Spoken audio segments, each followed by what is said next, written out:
चलिए fourth lecture start करते हैं आज हमारा। फोर्थ लेक्चर एक क्वेश्चन से स्टार्ट करते हैं। क्वेश्चन लिखिए। इफ क्वेश्चन लिखिए if the pressure of gas if the pressure of A gas in A given situation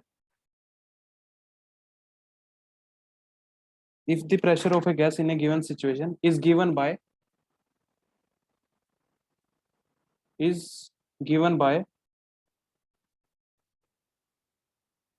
P equal to P naught minus alpha V square,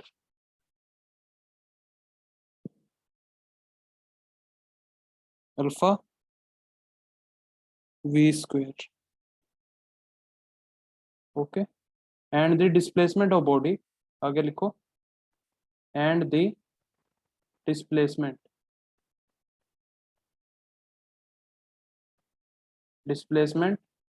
of a body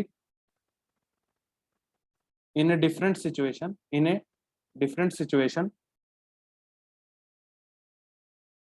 S equal to A B minus beta T, ये beta है minus beta T. Then find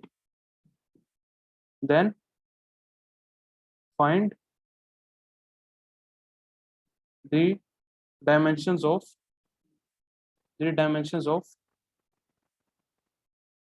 A into alpha by beta. A into alpha by beta, इसकी dimension बता दो।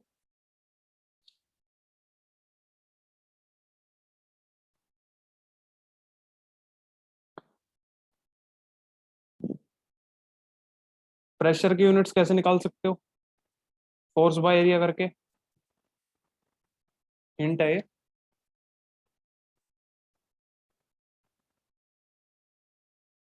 Hint, pressure equal to force by area होता है। करो solve.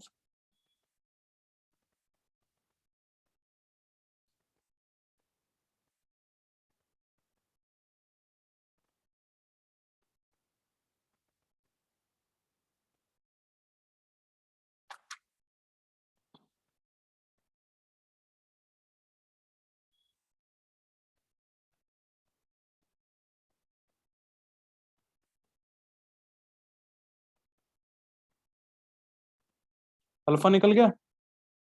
Alpha कैसे आएगा? प्रेशर फोर्स बाय एरिया तो कितना हुआ? प्रेशर होता है केजी मीटर पर second square divided by area.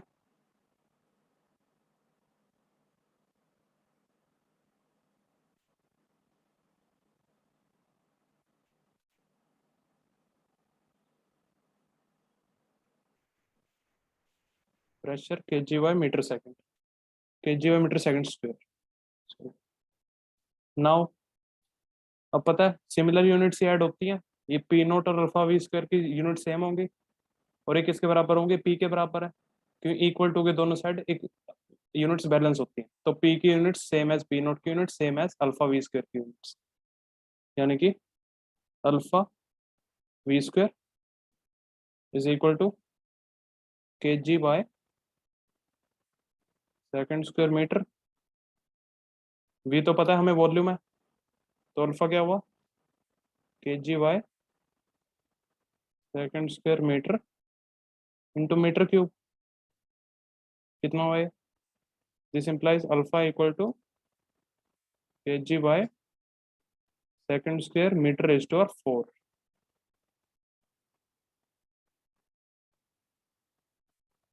और मैंने क्या कहा था, ये जो होता है ये ऊपर वाला डायमेंशनलेस होगा, ये डायमेंशनलेस होगा। तो बीटा टी है जो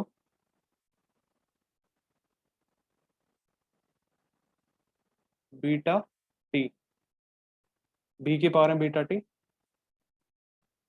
इसकी डायमेंशन वो होगी जीरो, डायमेंशन जीरो होगी, तो इससे क्या पता लगता है हमारा टाइम इज इक्वल टू 1/बीटा वाली यूनिट्स होंगी टाइम की, ताकि कैंसिल हो जाए।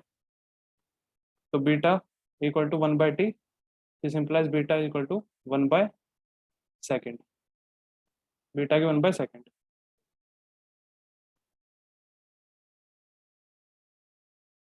और बी, बी तो एक कांस्टेंट है, तो ये पूरा एक कांस्टेंट ही है। तो इधर इधर लेफ्ट साइड और राइट साइड इस इक्वेशन में बैलेंस करने के लिए क्या होगा, एस मीटर है हमारा डिस्प्लेसमेंट, तो ए भी मीटर होगा, क्योंकि ये तो पूरा डायमेंशन लेस है पूरा। तो ए कितना हुआ, मीटर, दोनों साइड यूनिट बैलेंस करने के लिए ए हमारा मीटर। अब ए इंटू अल्फा बीटा कितना हुआ, इसकी units metre into k g by second square metre is to power 4, beta is to 1/सेकेंड। तो ये यहाँ से गया, एक मीटर से ये कितना हुआ, मीटर क्यूब हो गया, तो ये कितना हुआ k g by second metre cube, के g by second metre cube.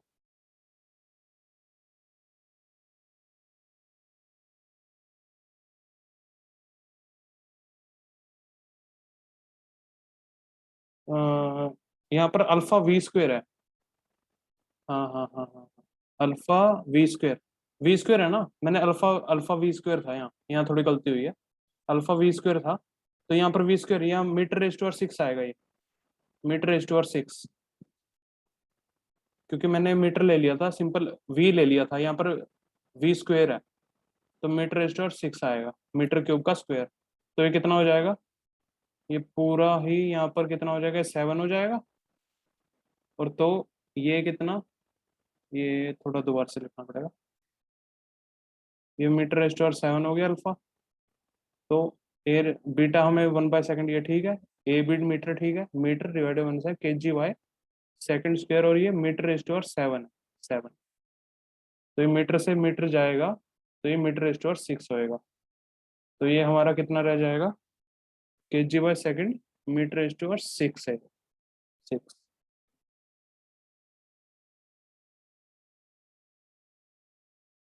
हाँ, तो ये हमारा आंसर। डायमेंशनल फॉर्मूला क्या हुआ, mass raise to power -1, L raise to power, mass raise to power +1, sorry +1, L raise to power -6, T raise to power -1। कुछ गड़बड़ हो रही है क्या, नहीं ठीक है ठीक है ठीक है ठीक है ठीक।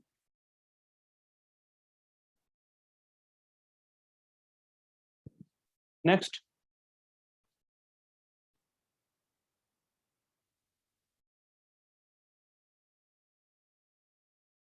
नेक्स्ट लिखो, क्वेश्चन लिखो नेक्स्ट।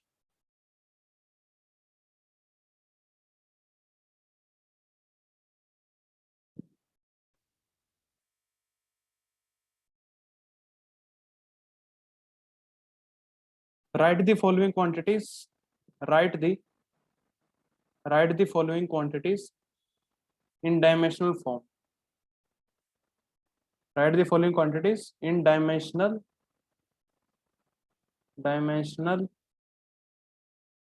फॉर्म। फर्स्ट है velocity, velocity, second force,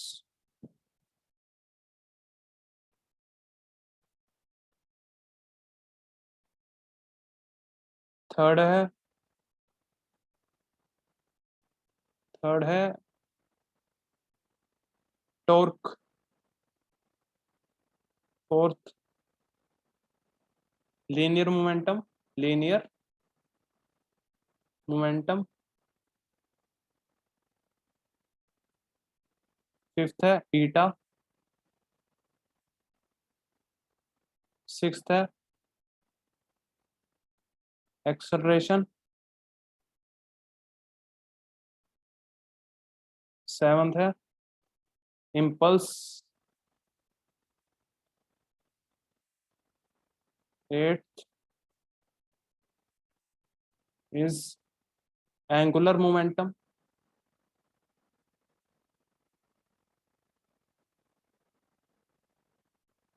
angular momentum 9th G gravitational constant, और 10th है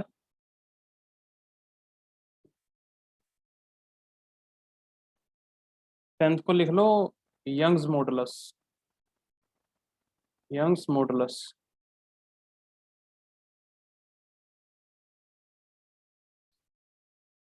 इनमें से जितने तुम्हें आ रहे हैं उतने अटेम्प्ट करो, डायमेंशनल फॉर्मूला लिखो जितने भी आ रहे हैं उनके।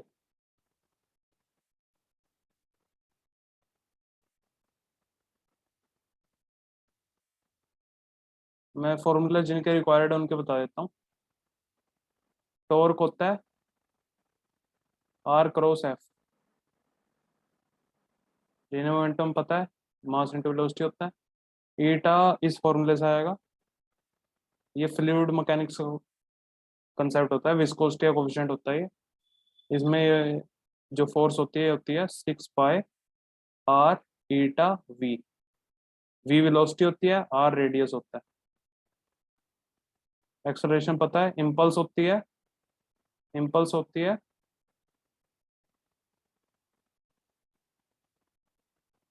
Force into time, force into time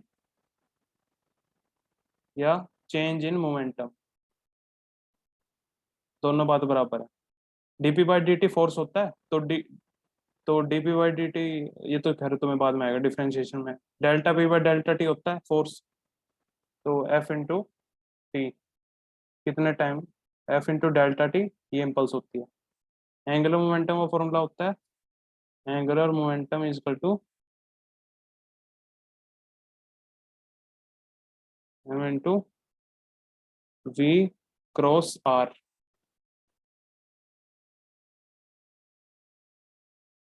जी का तुम्हें पता है ग्रेविटेशनल कांस्टेंट होता है ये कहाँ से आता है, F equal to G m1 m2 by R square.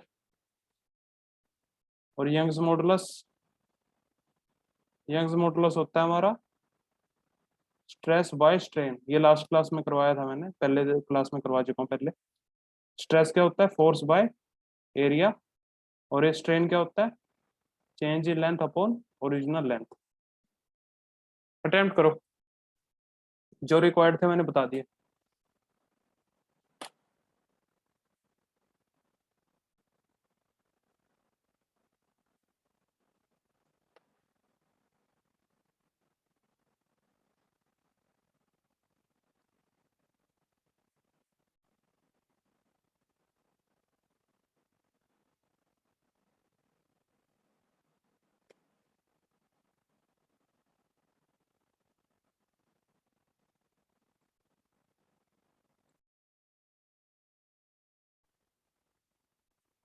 तो वेलोसिटी क्या होती है, वेलोसिटी होती है हमारी मीटर पर सेकंड, तो इसका हो गया m0 L1 T-1।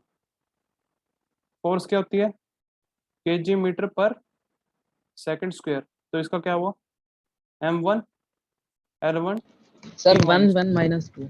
हाँ ठीक है, इसका बताओ फिर टॉर्क का क्या हुआ। 1 2 माइनस 2। टॉर्क का हुआ हमारा आर, आर मल्टीप्लाई कर दो बस इसमें, तो m1 L2, आर का मीटर आ जाएगा तो मीटर स्क्वायर हो जाएगा, तो इसका T-2। लीनियर मोमेंटम होता है मास इंटू वेलोसिटी, तो ये हो गया केजी इंटू मीटर पर सेकंड, तो इसका कितना हुआ m1 sir 1 1 L1 minus 1। T-1। Eta equal to F 6 by eta हुई, तो ईटा कितना हुआ यहाँ से फोर्स बाय 6 पाई कांस्टेंट है, तो ये 6 pi into R into velocity, तो फोर्स कितना हुआ kg मीटर पर second square divided by metre into velocity क्या है, मीटर पर सेकंड, तो ये मीटर से ये मीटर गया, इस सेकंड से ये गया, सर 1 1 माइनस 2 हाँ kg बाय सेकंड मीटर, तो कितना हुआ ये m1 l -1 t -1। कंफर्म करते रहना, ये सारे सही है। कुछ गड़बड़ हो तो बताना। kg मीटर पर सेकंड स्क्वायर, ये मीटर पर सेकंड, तो मीटर से मीटर गया, हाँ ठीक लग रहा है मुझे तो, ठीक है ठीक है, m1 l -1 t -, ठीक है। एक्सेलरेशन मीटर पर सेकंड स्क्वायर, तो इसका कितना हुआ m0 yes sir L1 T l1 -2 या m0 l1 t -2, ये कितना हुआ, ये चेंज इन मोमेंटम होता है, तो इम्पल्स को क्या लिख सकता हूँ, change in momentum. Change in momentum का मतलब क्या होता है, p फाइनल, कोई फाइनल मोमेंटम होगा, माइनस p इनिशियल, तो इससे क्या पता लगता है, p फाइनल और p इनिशियल तो दोनों मोमेंटम है, तभी ये ऐड और सब्ट्रैक्ट हो रहे हैं। और इक्वल टू साइन है, तो इम्पल्स और मोमेंटम का सेम रहेगी यूनिट्स, तो सेम रहेगी, तो जो मोमेंटम की हमने लिखी थी ये, तो यही हो जाएगी impulse yes sir M1 L1 T की -2 -1, ठीक है। एंगुलर मोमेंटम की क्या होगी, बस V R, M into V है, ये तो मोमेंटम से ही आ गया, हमारे लीनियर मोमेंटम की यूनिट्स होती हैं, मल्टीप्लाई में एक आर और हो रहा है, तो क्या हो जाएगा हमारा केजी मीटर पर सेकंड, तो हमारा लीनियर मोमेंटम था, इंटू मीटर और कर दो आर की वजह से, तो ये कितना हो गया केजी मीटर स्क्वायर पर सेकंड, तो ये हुआ m1l2t -1। जी, जी कितना होगा, फोर्स बाय, यहाँ लिखता हूँ, यहाँ लिखता हूँ इसे, जी हुआ हमारा force into R square divided by m1 m2, तो ये कितना हुआ कि जी, ये जी और यंग मॉडुलस नेक्स्ट पेज पे करते हैं, नेक्स्ट पेज पे करते हैं जी और Young modulus, F equal to G m1 m2 by R square, this implies G equal to F by F into R square divided by m1 m2, this implies force का kg metre पर second square into radius का metre square divided by mass का, दो दो मास है तो KG square, कितना हुआ केजी से ये गया, ये ऊपर आ गया metre cube by kg second square, ये कितना हुआ m-1 l का 3, और ये टाइम का नीचे से t -2, T का -2 या हमारा जो लास्ट था वो था यंग्स मॉडुलस, वो कितना बताया था हमने, स्ट्रेस अपॉन स्ट्रेन, स्ट्रेस क्या होता है हमारा फोर्स बाय एरिया, और स्ट्रेन क्या होता है change in length upon original length. ये असल में पता है क्या होता है, ऐसे होता है, ये एक रोड जैसे, ये तुम उसमें पढ़ोगे, यहाँ पर अगर एक रोड मान लो, ये लेंथ एल है इसकी, इस पे अगर कुछ फोर्स लगाएं एफ, दोनों साइड से एफ फोर्स लगाएं, तो इसकी कुछ लेंथ बढ़ती है, कुछ लेंथ बढ़ेगी, मान लो उसे डेल्टा आर बढ़ेगी वो, तो ये स्ट्रेन जो हो जाता है हमारा इस केस में, वो चेंज इन लेंथ जितनी बढ़ी डिवाइडेड बाय पहले से जो लेंथ थी एल नोट जो पहले से थी, ये हो जाता है। और जो हमारा स्ट्रेस होता है, ये होता है जितना फोर्स है और जितना इसका क्रॉस सेक्शनल एरिया होगा, कुछ ए मान लो उसे, कुछ आर रेडियस हुआ इसका, तो ये होगा पाई आर स्क्वायर, तो ये स्ट्रेस हो जाता है हमारा, फोर्स जितनी लगाई है डिवाइडेड बाय एरिया, वो होता है पाई आर स्क्वायर। ये तुम बाद में पढ़ोगे, वैसे मैंने अभी के लिए वैसे बता दिया, तुम्हें थोड़ी समझ आए ये क्या चीज है। तो force by area K G metre पर second square divided by area तो meter square divided by delta L upon L, ये डेल्टा एल भी मीटर में होगा, चेंज इन लेंथ क्योंकि L final minus L initial होगी चेंज इन लेंथ, तो उसका मीटर आएगा, एल डेल्टा एल का ये भी मीटर, तो इसका नीचे से 1 आ गया, तो मीटर से मीटर गया kg by metre second square m1 l-1 t -2, ठीक है, सारे हो गए हमारे, हाँ सारे हो गए।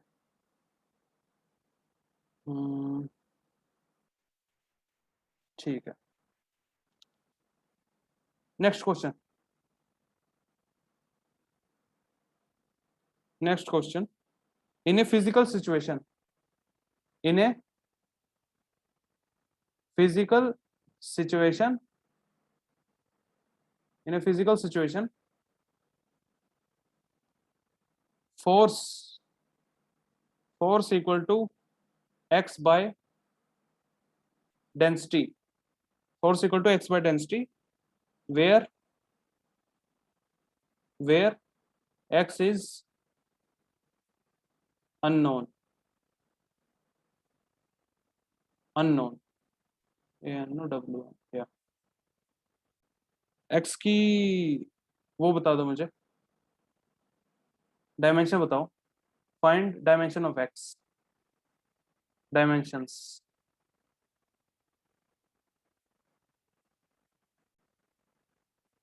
Dimensions of x।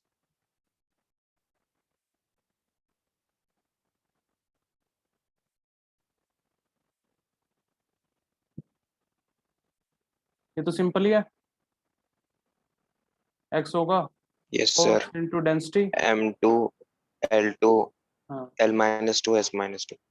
kg metre by second square, force into density क्या होता है, डेंसिटी होता है मास अपॉन वॉल्यूम, मास कितना होता है, डेंसिटी हमारा होता है मास अपॉन वॉल्यूम, तो डेंसिटी ऊपर आया केजी मास का, नीचे आया वॉल्यूम का मीटर क्यूब, तो ये कितना हुआ kg square by metre square second square, तो कितना बताया तुमने, m2 L minus 2 T minus 2, ठीक है। हाँ लिखो next question, next question, in a particular problem, in a particular problem, force depends upon, आगे लिखो force depends upon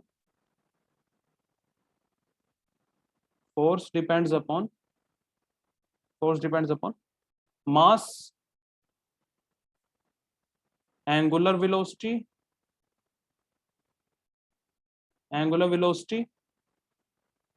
and radius, find the actual dependence, find the actual dependence।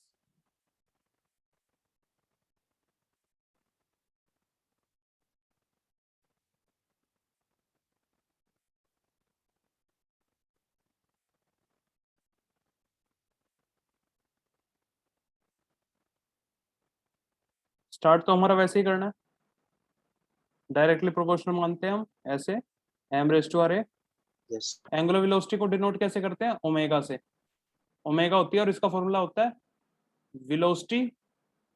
Velocity divided by r, ये तुम्हें circular motion में आता है, ये will हाँ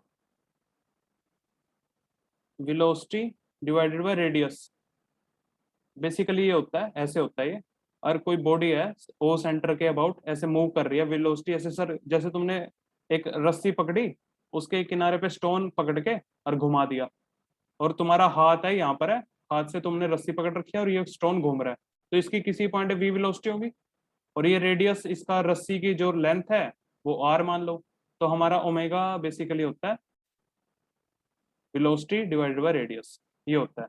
ये तुम सर्कुलर मोशन में ढंग से पढ़े हुए, तुम्हें फील्ड दबाने के लिए बता दिया मैंने एक बार, ओमेगा वी बाई आर होता है, फॉर्मूला पता लग गया इससे तुम्हें, तो ये M raise to R A मानो, omega raise to R B मानो, और radius raise to R C मानो। अब प्रोपोर्शनलिटी कांस्टेंट आया K M raise to R A omega raise to R B R raise to R C. Force क्या होता है, m1 kg metre पर second square, m1 L1 T minus 2, और इस side k की तो यूनिट्स हम यूनिटलेस मानते हैं, तभी हम ड्राइव कर सकते हैं, ये मैंने बताया था, ये लिमिटेशन भी होती है हमारे इस डायमेंशनल एनालिसिस जो हम करते हैं, इसकी लिमिटेशन ये होती है कि हम इसको डायमेंशनलेस मान के ही डायमेंशन निकाल सकते हैं। अगर ये कांस्टेंट है हमारा, इसकी भी डायमेंशन होने लगे तो हम डायमेंशनल एनालिसिस से सोल्व नहीं कर पाएंगे क्वेश्चन। तो अब मास का कितना है, मास का m1 rays to r, omega बता दिया मैंने, वेलोसिटी बाय रेडियस होता है। तो कितना हुआ ये हुआ ओमेगा इक्वल टू वेलोसिटी का होता है मीटर पर सेकंड और डिवाइडेड बाय रेडियस है तो मीटर से मीटर गया तो ओमेगा की यूनिट्स हुई 1/सेकंड। तो ये t-1 रेज़ टू b और ये रेडियस है, रेडियस है, ये r है, r। तो ये कितना हुआ l रेज़ टू 1 c। तो इससे सीधा सीधा आ रहा है m रेज़ टू a है, t raise to minus b है, l रेज़ टू c है। तो ये इधर है m1 l1 t-2। कंपैरिजन कर लो अब सीधा, a इक्वल टू 1 है, m की पावर कंपेयर करो, अब t की पावर कंपेयर करो, माइनस b इक्वल टू -2 तो b इक्वल टू 2, c की पावर कंपेयर की c इक्वल टू 1। तो हमारा फोर्स का क्या फॉर्मूला आया, k a की पावर 1 है तो m1 ओमेगा 2 रेडियस 1। ये आ गया हमारा km ओमेगा स्क्वायर r, ये आ गई हमारी force.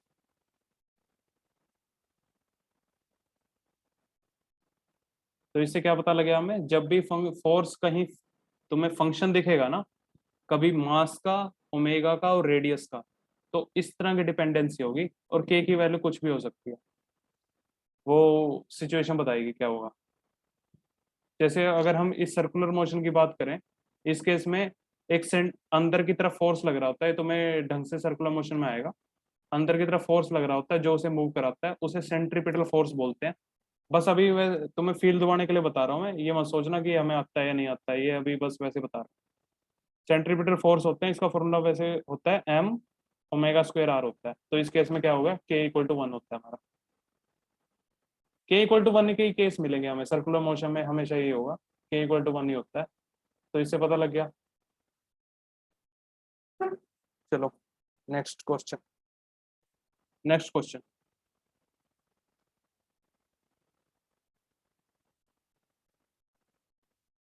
In a spring block system, देखो in a spring block system the time period of oscillation is a function of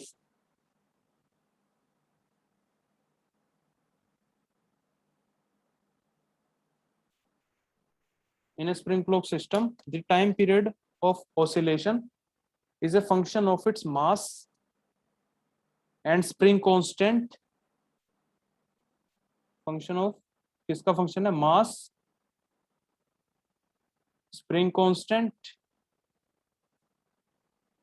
spring constant, इसको डिनोट करते हैं k से। Then find the dependence, find the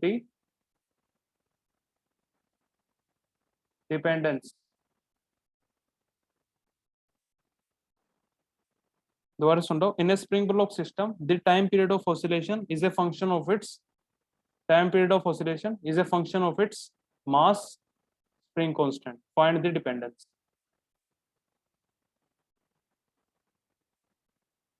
तो time period को हमने function बोला है, तो time period left hand side आएगा और वो किसका फंक्शन है, मास और स्प्रिंग कांस्टेंट का, तो दोनों राइट साइड आएंगे। दोनों की पावर, एक की ए मानो एक की बी मानो।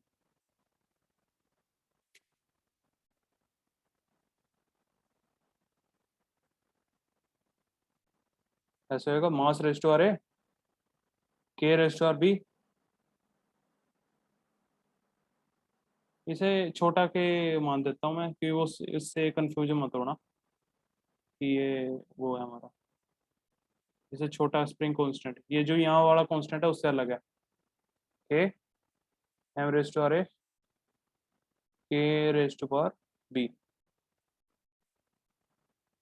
m0 l0 t का कितना हुआ t1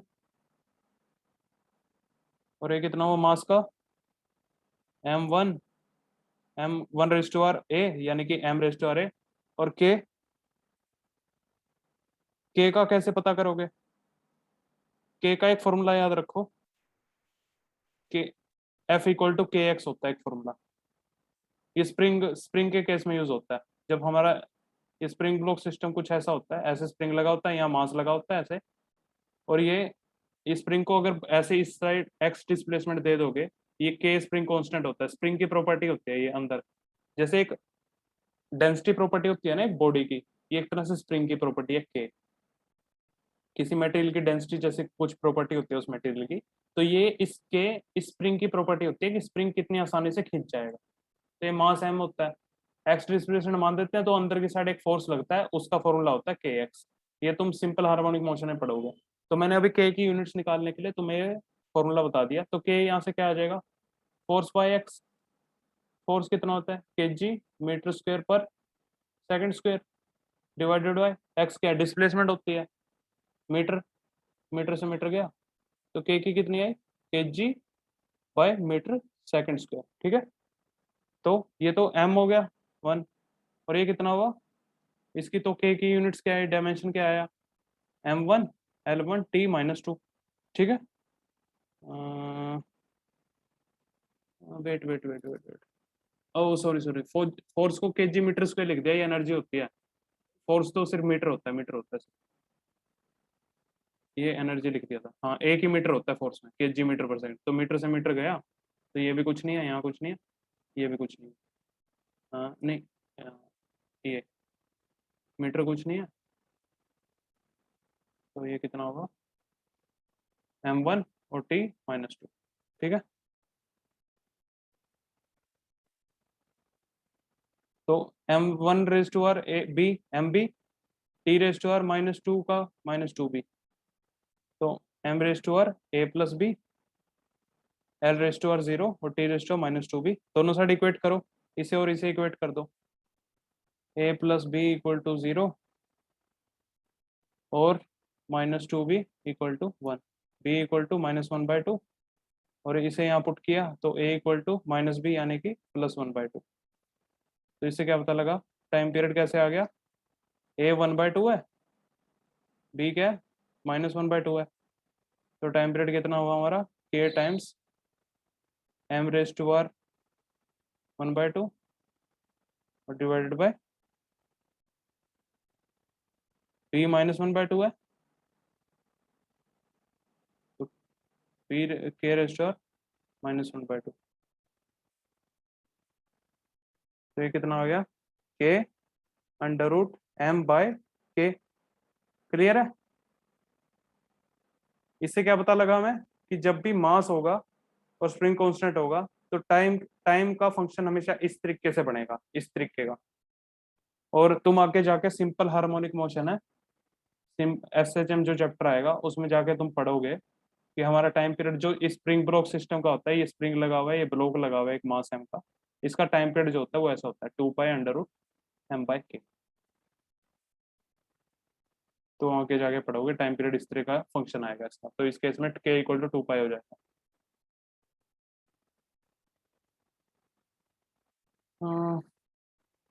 हाँ, नेक्स्ट हेडिंग डाल लो, नवी हेडिंग डाल लो, conversion conversion of units, conversion of units from one system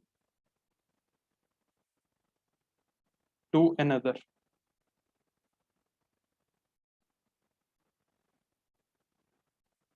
बस ये हमारा लास्ट यूनिट्स एंड डायमेंशन का पार्ट हो जाएगा, उसका यूनिट्स एंड डायमेंशन ओवर ही हो जाएगा लगभग। हम आखिर में चल रहे हैं अभी, यूनिट्स एंड डायमेंशन के खत्म होने के, अंत होने वाला है इसका। हाँ, इसमें लिखो, लिखो इसमें आगे, इन SI सिस्टम, लिखो इन SI system of units, in SI system of units, force is expressed in terms of Newton। in SI system of units, force is expressed in terms of Newton.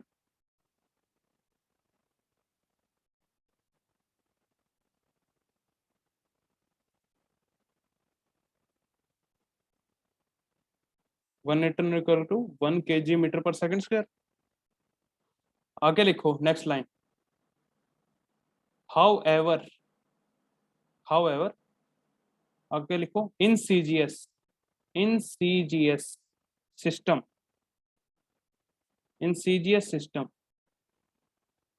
of units, आगे लिखो of units, force is expressed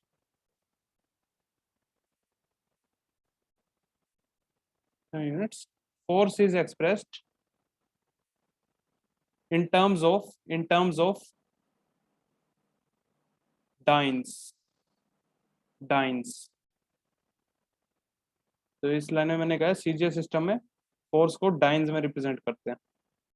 in CGS system तो क्या होगा, one dyne कितना होगा, one dyne equal to 1 kg का CGS system में gram हो जाता है, वेट को ग्राम में लेते हैं, मीटर को सेंटीमीटर में लेते हैं, ये सेंटीमीटर ग्राम सेकंड ये रिप्रेजेंट करता है। सी से सेंटीमीटर है यानी कि लेंथ सेंटीमीटर में लेंगे, जी से ग्राम है यानी कि वजन ग्राम में लेंगे, एस से टाइम है वो सेकंड में रहता है।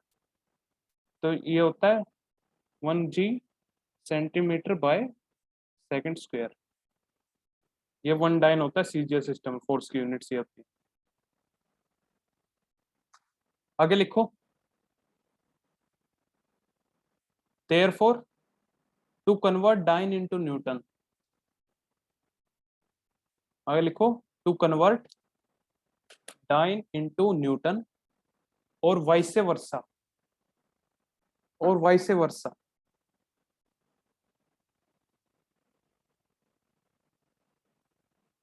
और in general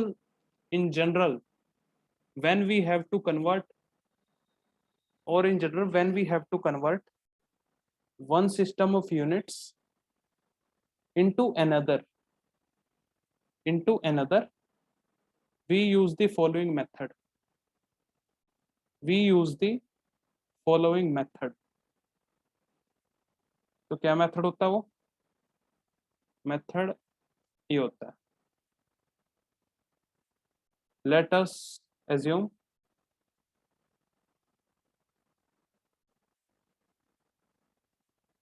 one newton equal to X dine.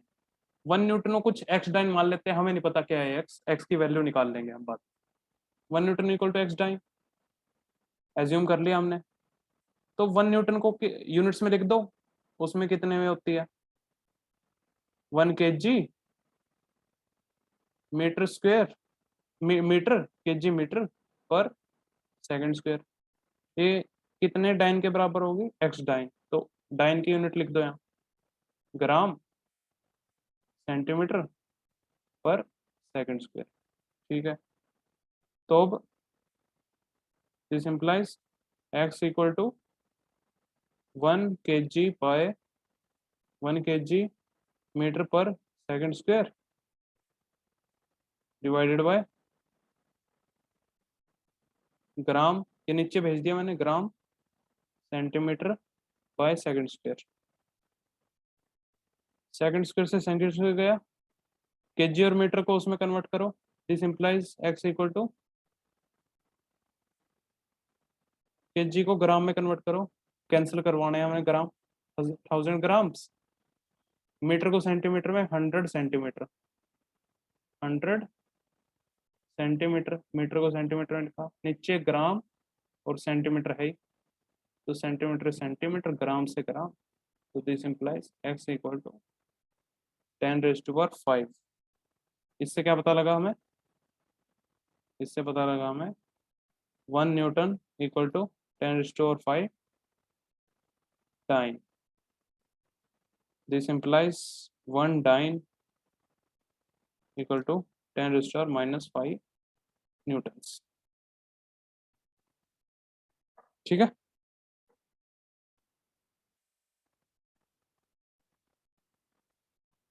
Question लिखो फिर, एक क्वेश्चन करो इसी के बेसिस पे। लिखो in CGS system of units, आगे लिखो of units, the unit of work is in CGS system of units, the unit of work is erg, erg. Find the relationship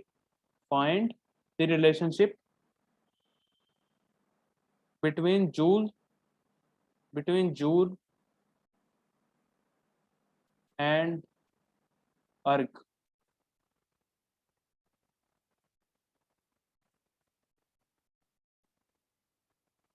करो इसे solve.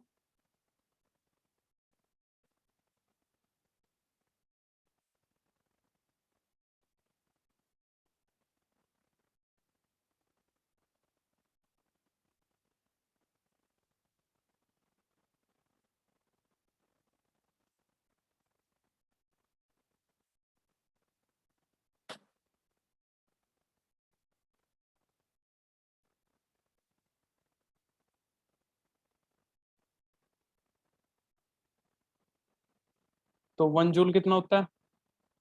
1 joule equal to 1 kg metre square पर second square, और मैंने कहा CGS में अर्ग बोलते हैं इसे यूनिट्स को, एर्ग, एनर्जी की यूनिट एर्ग होती है। तो ये कितना होगा? 1 ग्राम सेंटीमीटर स्क्वायर पर second square. Therefore let us assume 1 joule equal to X erg, 1 joule equal to X erg. तो 1 kg मीटर स्क्वायर पर second square equal to X gram centimetre square पर सेकंड स्क्वायर। सेकंड स्क्वायर तो यही cancel कर दिया। अब ये कितना होगा? x equal to, this implies x equal to 1 kg metre square by gram centimetre square. तो ये यहाँ लिखता हूँ मैं, this implies x equal to kg को ग्राम में कन्वर्ट करो 1000 ग्राम, मीटर को सेंटीमीटर में, मीटर स्क्वायर है तो ये कितना हो गया? 10⁴ सेंटीमीटर स्क्वायर। मीटर स्क्वायर को सेंटीमीटर स्क्वायर में कन्वर्ट, ग्राम नीचे सेंटीमीटर स्क्वायर भी नीचे, ग्राम से ग्राम गया, सेंटीमीटर सेंटीमीटर गया। This implies x equal to 10⁷। तो क्या पता लगा हमें? 1 जूल इक्वल टू 10⁷ अर्ग।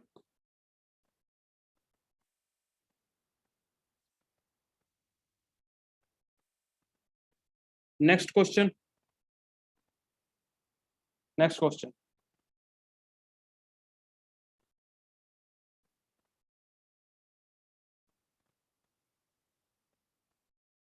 if in CGS system of units,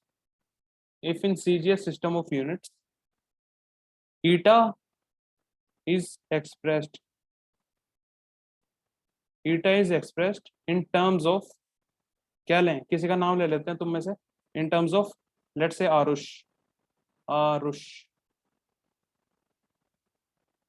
if in CGS system of units eta is expressed in terms of Arush, what is the relation between, देखो what is the relation between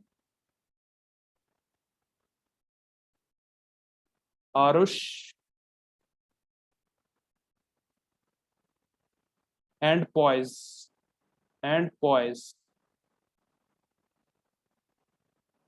where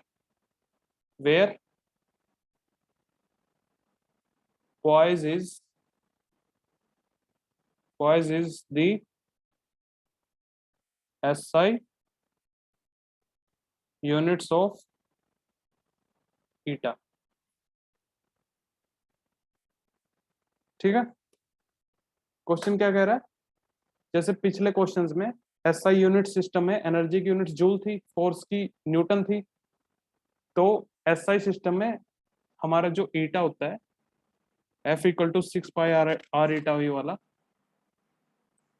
वो ईटा की units ऐसा unit है poise होती है, और मैंने मान लिया उसकी यूनिट सीजे सिस्टम में आरुष होती है, तो पॉइज और आरुष में रिलेशन निकाल लो, कितने पॉइज कितने आरुष के बराबर होंगे।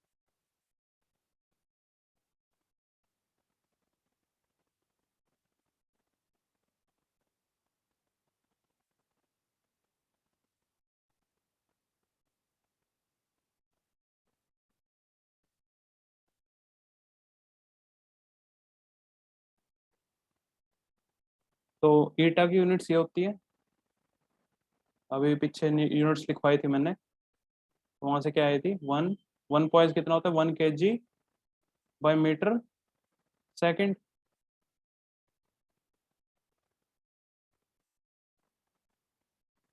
और 1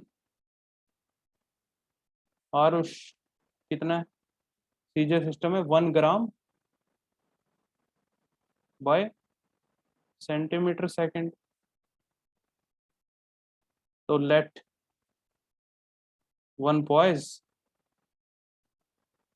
इक्वल टू x आरुष। तो इसे सॉल्व करोगे तुम,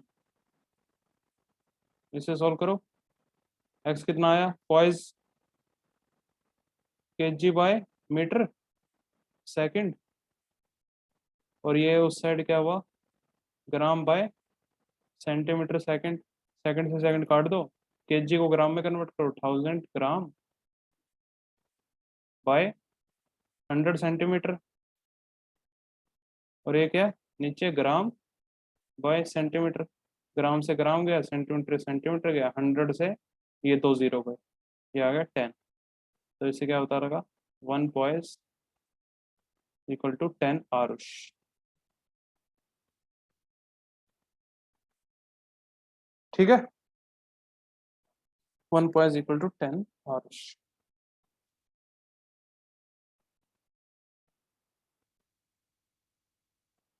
next question, find the value of g in CGS system. Find the value of g in CGS system.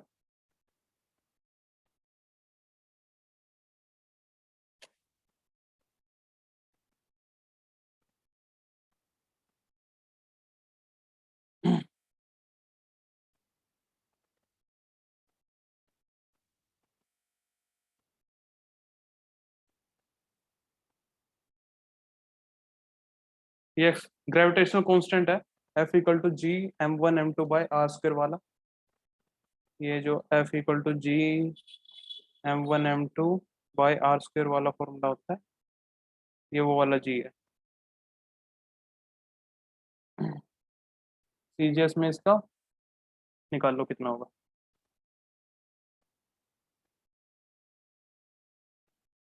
कैसे निकाल लोगे, जी की वैल्यू कितनी होती है, 6.67 इंटू 10⁻⁻11, यूनिट क्या होती है, metre cube by kg second square. CGS में निकालना है मुझे, मजे बस यूनिट ये पता कर लेना है, इसको मीटर क्यूब इन सबको ग्राम सेकंड में कन्वर्ट कर दूंगा मैं, ग्राम और इसमें सेंटीमीटर में, तो सीजीएस में आ जाएगी जी की वैल्यू। कैसे आएगी, ऐसे आएगी 6.67 into 10⁻11,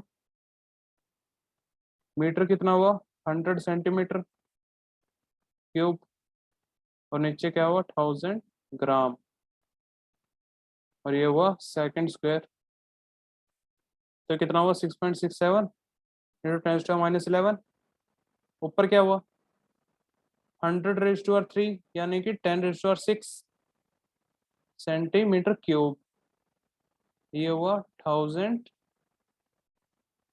gram divided by second square, कितना हुआ ये हुआ हमारा, ये तो यहाँ से ये हुआ टोटल 6.67 इंटू 10⁻⁻8, ये 3 हो गया यहाँ से, और 3 -11 में ऐड किया -8 centimetre cube by gram second square. ये जी की वैल्यू किस में आ गई हमारे सीजीएस सिस्टम। जैसे किसी लेंथ ऑफ रोड है 2 मीटर है, लेंथ ऑफ रोड 2 मीटर है, तो इसमें मैं सीजीएस सिस्टम में क्या लिखूंगा 200 सेंटीमीटर। तो एक तरह से जी को मैंने सीजीएस सिस्टम में लिख दिया, बस मीटर को सेंटीमीटर में कन्वर्ट करना।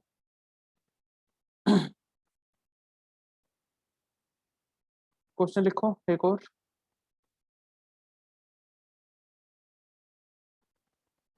Find the value of acceleration due to gravity G in CGS।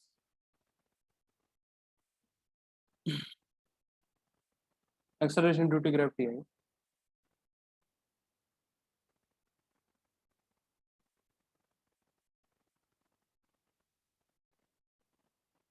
Acceleration due to gravity value कितनी होती है 9.8, पढ़ते आ रहे हैं हम हमेशा। और इसकी एक्सेलरेशन है ये, तो इसकी यूनिट्स तो वही होंगी मीटर पर सेकंड स्क्वायर एक्सेलरेशन की जो होती है। तो ये कितना होगा G equal to 9.8 into 100 centimetre. Metre को सेंटीमीटर में लिखो, सेकंड तो सेकंड ही रहेगा, सीजीएस में सेकंड सेकंड ही रहता है। कितना हो गया 980 सेंटीमीटर पर सेकंड स्क्वायर। ठीक है।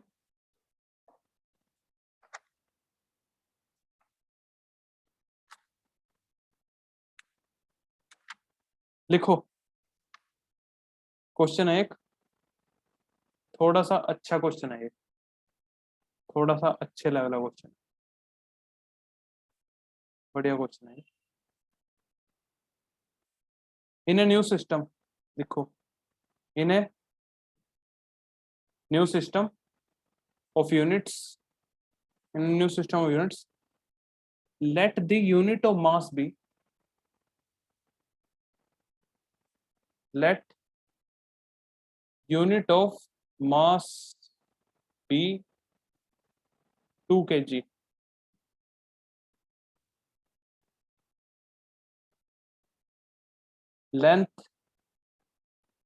length be 5 centimeter, time be equal to 10 seconds, 10 seconds।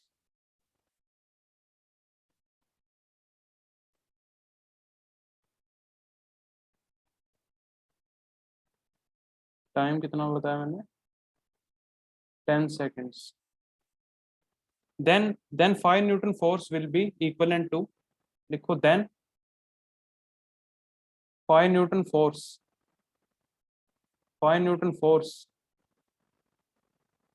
will be equivalent to how many units of force in this new system? How many units of force in this new system? In this new system.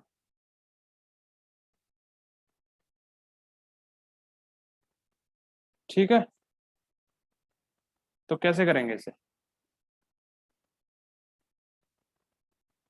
इसे करने का तरीका,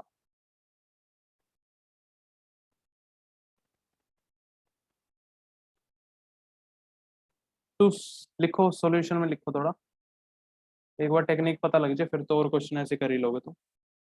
लिखो to solve such questions, to solve such questions, such type of questions, to solve such type of question, let us assume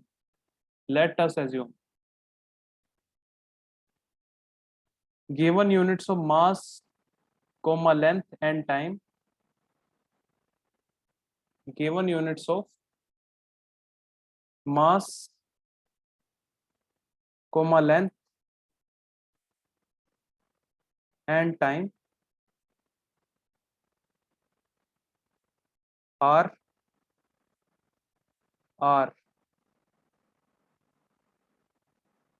alpha, beta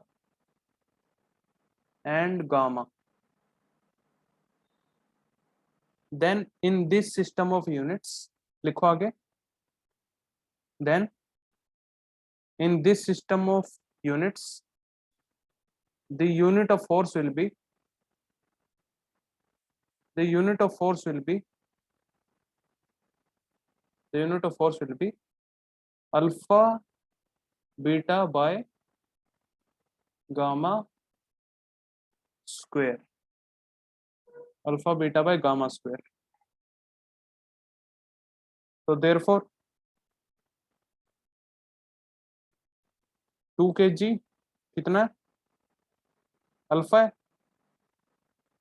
5 centimetre कितना है, beta है, और 10 second नया सिस्टम ऑफ यूनिट्स बनाया है हमने, जिसमें 2 के हमारे मास की जो यूनिट है, यूनिट मास की यूनिट ही हमने 2 kg रख दिया। पहले केजी होती थी, यानी कि 1 kg होती थी। सिंपल लेंथ को, अगर लेंथ को मीटर में करते थे, मतलब मीटर मतलब 1 मीटर, 1 तो हमेशा रहता ही है उसके साथ, सेकंड मतलब 1 सेकंड, लेकिन हमने अब उसके जो साथ में वैल्यूज होती हैं उन्हें बदल दिया। तो ये कितना हुआ, 2 kg को अल्फा मानना है, 5 सेंटीमीटर बीटा और 10 सेकंड को gamma.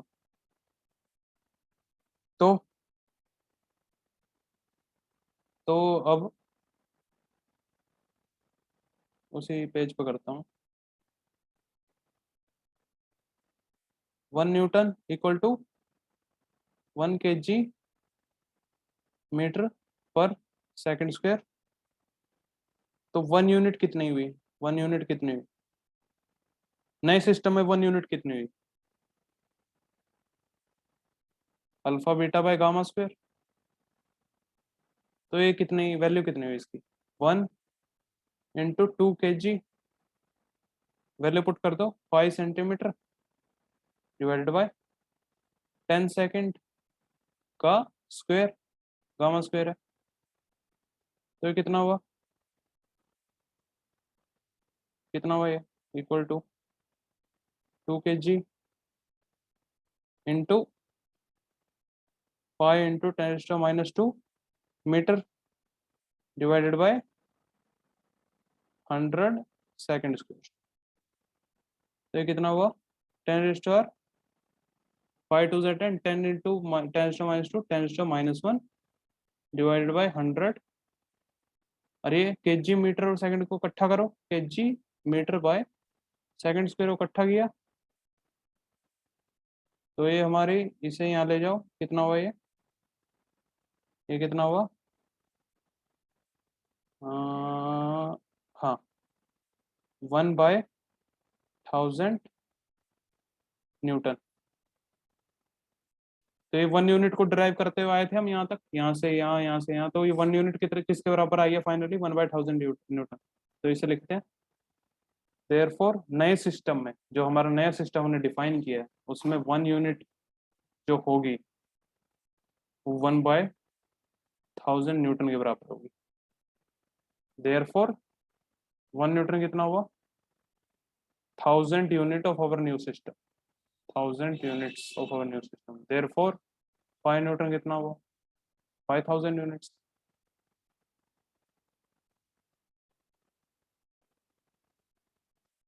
Five thousand units of force, 5000 units of force.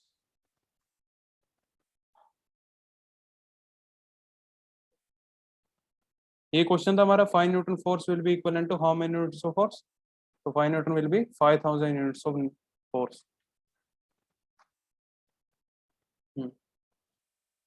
ऐसा एक और क्वेश्चन कर लो, चलो लिखो फटाफट।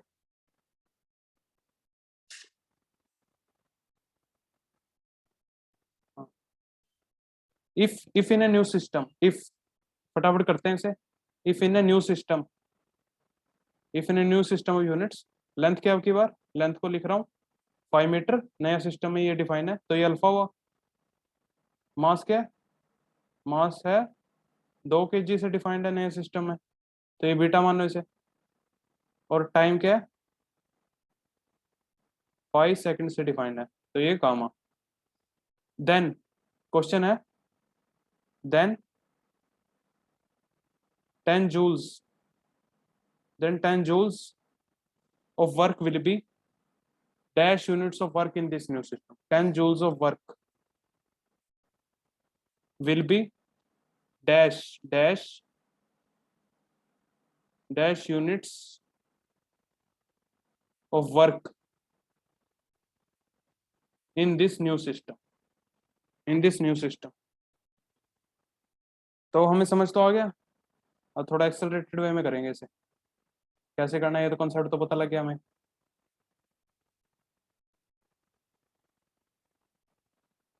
वन जूल लिखो, 1 joules equal to 1 kg metre square पर सेकंड स्क्वायर।